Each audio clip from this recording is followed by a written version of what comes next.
आज हम आपको बताने जा रहे हैं ऐसी कुछ घरेलू चिकित्सा जो कि आपकी रसोई में ही उपलब्ध है। कुछ ऐसे रोग जैसे कि सांस, खांसी, जुखाम, बुखार, गले की समस्या और कमजोरी, या फिर कहें ऑक्सीजन की कमी, निमोनिया और अन्य तकलीफ़ों के लिए भी कारगर सिद्ध हुए हैं। ये सभी चीज़ें आपको अपने आसपास या अपने रसोई घर में मिल ही जाएंगी। 20 से 25 पत्ते तुलसी, चौथाई चम्मच सौंठ, दालचीनी, अजवाइन, 2-3 लौंग, 2-3 काली मिर्च, 10-11 मुनक्के, 3-4 लहसुन को कूटकर पीस लें। 2-3 गिलास पानी में गुड़ मिलाकर तब तक उबालें जब तक कि 1/4 ना हो जाए। ऐसा कर लेने से इस घरेलू औषधि का प्रभाव ज़्यादा आता है। इसके बाद इसे छानकर थोड़ा थोड़ा करके गुनगुना ही पीना चाहिए। साथ ही सरसों के तेल में लहसुन, अजवाइन, मेथी, लौंग, दालचीनी, सौंठ जो भी उपलब्ध हो डालकर पकाकर इस तेल से मालिश करनी चाहिए।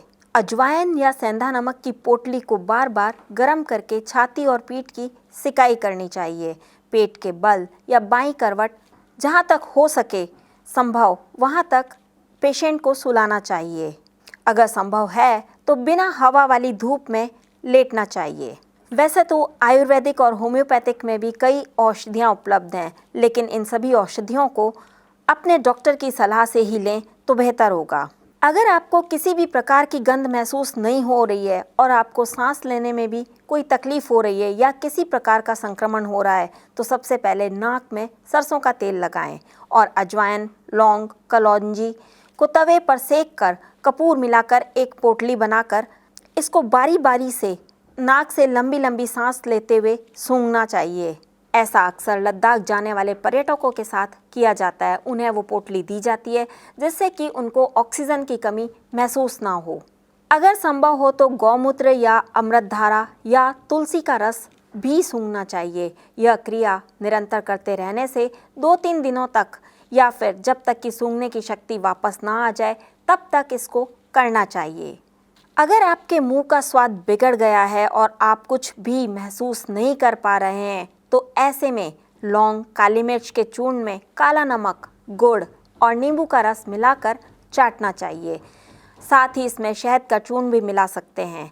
जीभ और गलफेड़ों पर इसकी मसाज करें। साथ ही इससे बनने वाली लार का सेवन कर लें, उसे थूकें नहीं। यह क्रिया भी बार बार करते रहने से आपके मुंह का स्वाद जल्दी ठीक हो जाएगा। अगर आपको किसी भी तरीके की खांसी हो गई है और खांसी जल्दी ठीक नहीं हो रही है तो अदरक का एक छोटा सा टुकड़ा लें। गुड़ या ताल मिश्री स्वाद के अनुसार, अजवाइन, हल्दी 2-3 चुटकी, 1-1 लौंग और 1-1 काली मिर्च को चबाकर इसका रस पीते हुए सो जाएं। इसका सेवन रात में करें तो ज़्यादा बेहतर होगा। दिन में भी वैसे तो इसका सेवन कर सकते हैं, परंतु ये इतना असरदायक नहीं रहेगा। इसके सेवन के 1 घंटे बाद तक पानी नहीं पीना चाहिए और रात को ही इसका सेवन करना बेहतर माना जाता है अच्छी नींद के लिए, क्योंकि कई बार ऐसा होता है कि डर और चिंता से नींद नहीं आती।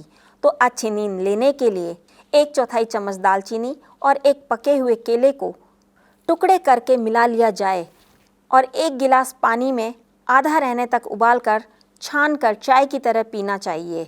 साथ ही पैरों के तलवों में सरसों का तेल लगाकर सेंधा नमक युक्त गुनगुने पानी में 10 मिनट तक डुबोकर रखना चाहिए।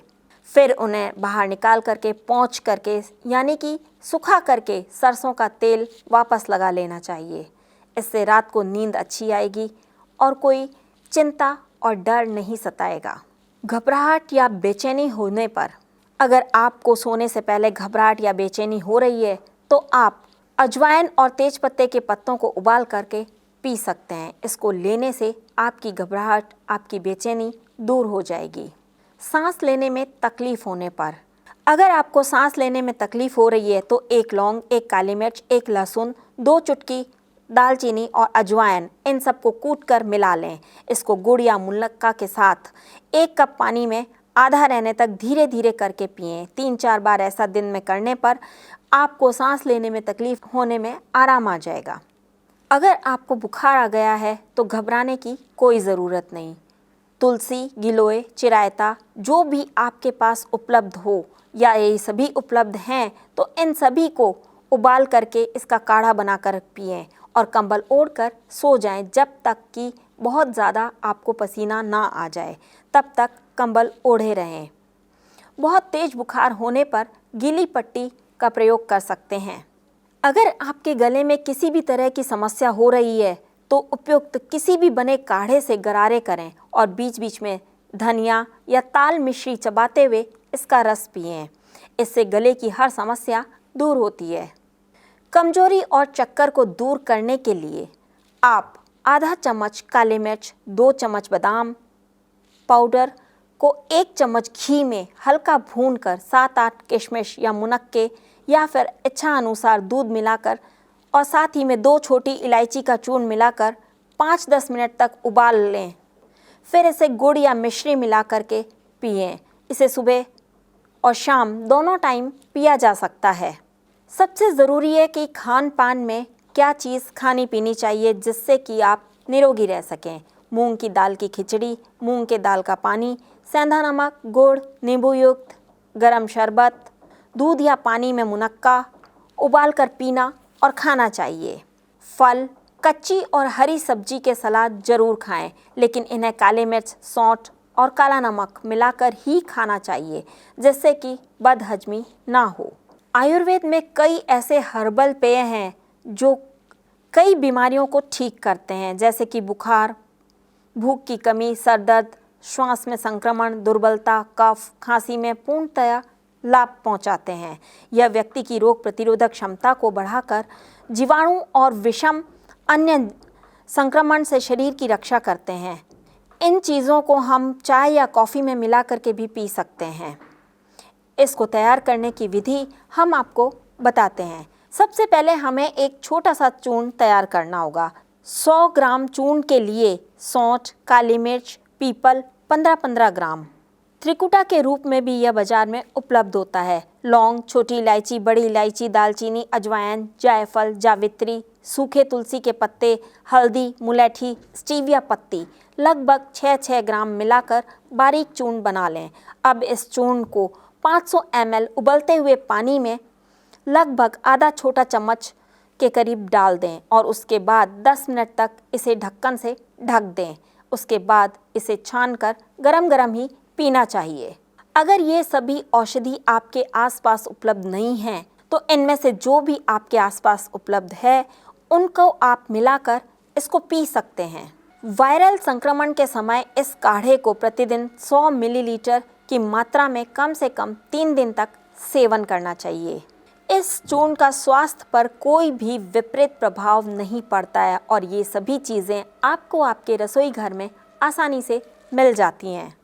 और अगर मौसम बदल रहा है तो आप 10-15 दिन पहले से इसका सेवन कर सकते हैं ताकि मौसम के बदलाव का आपके शरीर पर कोई भी प्रभाव नहीं पड़े।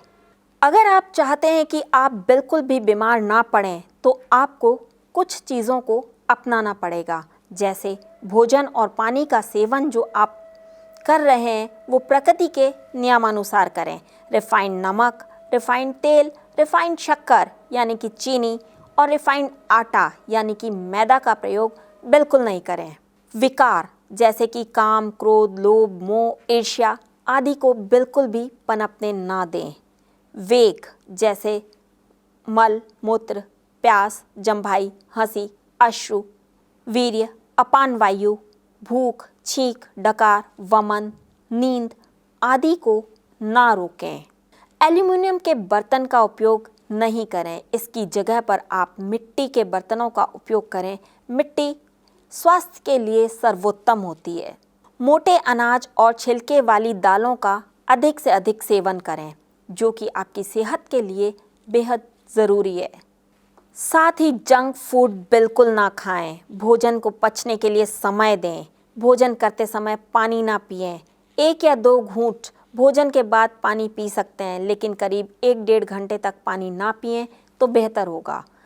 सुबह उठते ही 2 से 3 गिलास गुनगुने पानी का सेवन जरूर करना चाहिए। उसके बाद ही शौच क्रिया के लिए जाएं।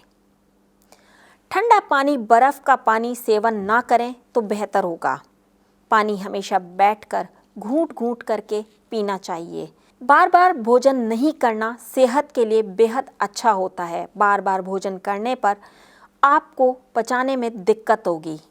उस भोजन को ग्रहण ना करें कि जिसे बनते हुए सूर्य का प्रकाश ना मिला हो, अर्थात यानी कि कुकर का, फ्रिज का रखा या माइक्रोवेव का बना भोजन कम से कम खाएं। जानकारी आपको कैसी लगी कमेंट बॉक्स में ज़रूर लिखिए। साथ ही D5 चैनल हिंदी सब्सक्राइब करना ना भूलें। ज्योतिष कोई टोना टोटका नहीं है, एक विद्या। जोशी कोई जादूगर नहीं है, आपका अच्छा सलाहकार। कैसे कर सकते हैं आप अपनी समस्याओं का हल इस विद्या को जानकर? ये कोई ब्रह्म नहीं, एक साइंस। आपके ग्रहों में छिपा है आप ही की समस्याओं का हल। तो देर किस बात की? आइए देखते हैं अपना प्रोग्राम ज्योतिष एक विद्या।